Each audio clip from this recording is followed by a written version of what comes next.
İyileştim. Bak konuşuyorum, yürüyorum. Ah! Firmamızın prensiplerine uymaz. Bırak ulan prensibini. Muhteşem Durukan, Türk sinemasında ara rollerde canlandırdığı tiplemelerle hafızalara kazınan Yeşilçam'ın adı bilinmeyen sanatçılarındandır. Suretini gördüğümüzde hemen tanıdığımız ama ismini bilmediğimiz biridir o. Daha çok Kemal Sunal filmlerinde canlandırdığı bazen iyi, bazen kötü adam rolleriyle tanınır. Oynadığı birçok filmde fötür şapkasıyla karşımıza çıkar. Devlet Kuşu ve Tokatçı filmlerinde Kemal Sunal'ın babası, Ya valiydi eskiden ya da milletvekili. Baksana apartmanla birlikte karakolu da diktirecek. Ne dikiyor baba, incir ağacı mı? Açtırma bayramlık ağzımı. Bekçiler Kralı'ndaki koyun çobanı, Akıttığın o sularla bu adamın koyunları ölmüş. Şikayete gelmiş, dövdürmüşsün. Yalan dolan raporlar düzmüşsün. Ama bu işin sonu geldi artık. Umudumuz Şaban filminde borcunu ödeyemediği için evi yedi bela Recep tarafından başına yıkılan adam, Yedi bela Recep'e racon kesilmez. Evini başına yıkarım demiştim. Aman Recep, ocağına düştüm. Ocağın batsın. Gözünün yaşına bakmayın, vurun. Üçkağıtçıda kötürüm numarası yapan Durmuş, Biraz fazla üfledim galiba. İyileştim arkadaşlar. İyileştim. Bak konuşuyorum, yürüyorum. ve Korkusuz Korkak'taki Sansar Selim rolüyle hafızalarda yer edinmiştir. Sansar kardeş, beni öldürme işini kime vermiştin? Meslek sırrıdır. Söylemem. Ulan oğlum, başlatma meslek sırrını. Patron ben değil miyim? Kim bu katil, çabuk söyle. Muhteşem Durukan senaryo yazarı ve yönetmen olarak başladığı sinema kariyerini karakter oyuncusu olarak sürdürmüştür. Kendini yoksul, dertli ve sıkıntılı adam rolleriyle hatırlarız. Türk sinemasının çıkardığı güçlü ve zengin karakterlerden biri olur Muhteşem Durukan. Oynadığı rollerle adeta özdeşleşmiştir. Her rolün altından kalkar, çileli insanı da, kötü adamı da ustalıkla canlandırır. Ne yazık ki bu usta sanatçı da birçok Yeşilçam emektarı gibi sıkıntılar içinde yaşamıştır ve ölümüne kadar bu sıkıntılardan kurtulmak için çabalamıştır. Ağzındaki tek tük dişleriyle yaşamaya devam eder. Dişlerini tedavi ettirecek parası dahi yoktur. Muhteşem Durukan, içinde bulunduğu bu sefaletten kurtulmak adına emekli maaşı bağlatmak için yıllarca uğraşıp durur. Elinde sinema afişleriyle bir dükkana girer yahut bir masaya oturup henüz bağlanmamış olan emekli maaşının bağlanması için afişlerin arkasına mektup yazar. Yazdığı bu mektupları Ankara'ya yollar. Sinema afişlerine yazar ki belki sanatçı olduğunu öğrendiklerinde bu afişleri gördüklerinde bir ihtimal kendisine emekli maaşı bağlanır. Hep bu umutla yazar mektuplarını. Hoş geldiniz beyefendi. Hoş geldik ama hoş şeylerle karşılaşmadık. Muhteşem Durukan 1 Mayıs 1926 yılında İstanbul'da dünyaya gelir. 1944 yılında Haydarpaşa Lisesi'ni başarıyla tamamlar. Lise yıllarında çeşitli oyunlar ve film senaryoları kaleme alır. Bir taraftan sinemaya giriş yapmak için uğraşırken bir yandan da çalışmak zorundadır. Ne iş bulsa yapar, kaçmaz çalışmaktan. Arta kalan zamanlarda yazmaya çalışır. Senaryolarını ve oyunculuğunu geliştirmek adına Eminönü Halk Evi'nde sahne almaya başlar. Bir süre sonra işi gücü bırakır ve tek işi sanat ve sinema oyunculuğu olur.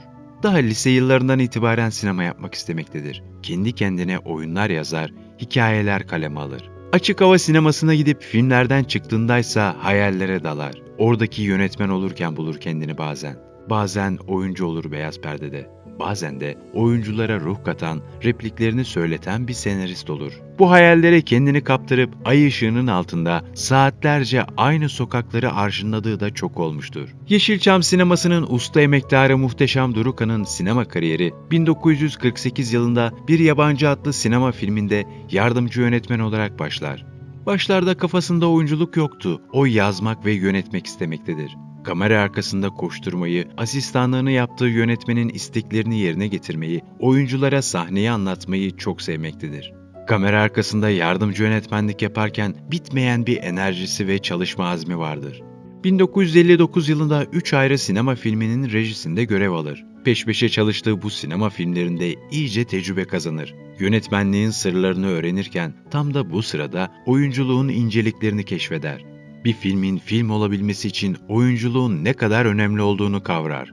Sonraki yıllarda kamera önüne karakter oyuncusu olarak geçtiğinde kamera arkasında keşfettiği bu oyunculuk inceliklerini ustalıkla sergiler.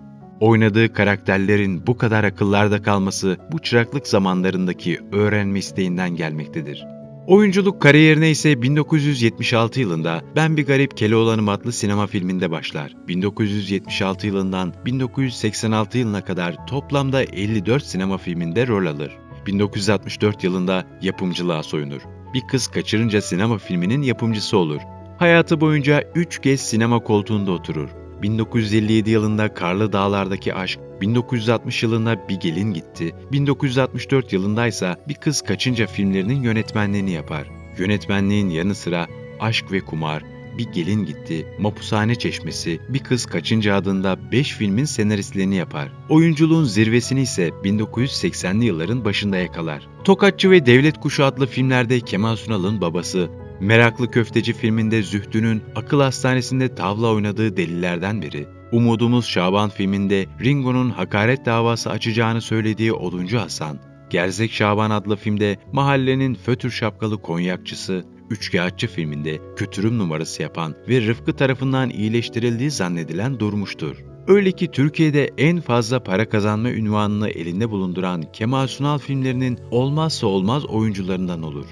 Giyimi, başından eksik etmediği şapkası, kendine has konuşmasıyla bu tür filmlerin aranan yüzü olur. İhsan Yüce, Alişen, Yadigar Ejder, Ünal Gürel gibi Şaban filmlerinde hep olan isimlerden biridir o da. Dikiş Tutmaz Sabri, Gaddar Kerim, Gardırop Fuat, Marmara Kazım, Karbonaterol, Kız İsmet gibi yaratılan karakterler nasıl ki popüler olup dilden dile dolaşırsa, Muhteşem Durukan'ın yarattığı karakterler de duvar yazılarına yazılacak kadar gerçekçi olur. Sansar Selim, Kötürüm Durmuş, Oduncu Hasan gibi karakterler Muhteşem Durukan'ın ruh kattıklarından bazılarıdır. Muhteşem Durukan, Kemal Sunal filmleri dışında da oynamıştır. Bunlar genelde ya kötü adam ya da dayak yiyen adamdır.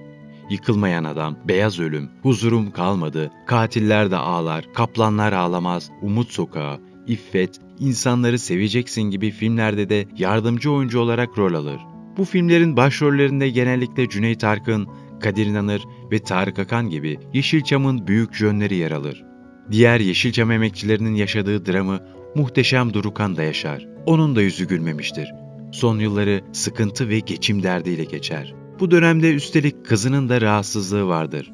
Bir arkadaşı, Üsküdar meydanındaki eski dükkanımıza aralıklarla uğrayan Muhteşem Durukan, elinde sinema afişleriyle dükkana girer, masaya oturup henüz bağlanmamış olan emekli maaşının bağlanması için afişlerin arkasına mektup yazar, Ankara'ya yollardı. Üstelik kızının da rahatsız olduğu bir dönemdi bu dönem. Dükkana gelip oturup ağlardı diye anlatır. Yeşilçam sinemasının usta oyuncusu Muhteşem Durukan, 3 Ekim 1990 tarihinde kalp yetmezliği nedeniyle hayatını kaybeder. Naaşı Üsküdar Bülbülderesi mezarlığına defnedilir. Usta sanatçı geriye onlarca unutulmaz tipleme ve adı gibi muhteşem eserler bırakır. Yeşilçam güldürü sinemasının içinde yalnızca bir figüran olarak görülse de aslında o tam bir usta oyuncu, yönetmen ve senaristtir. Hem senarist, hem yönetmen, hem de muazzam bir oyuncu geçti bu dünyadan. Başından çıkarmadığı fötür şapkasını sevdik biz onun. Kötü adam olduysa da biz onun içindeki saflığı görürdük. Canlandırdığı renkli karakterler onu halkın gönlünde ölümsüz kıldı. Kendisini saygı ve rahmetle anıyoruz. Bir videomuzun daha sonuna geldik. Diğer videolarımızdan haberdar olmak için kanalımıza abone olmayı ve bildirim zilini açmayı unutmayın.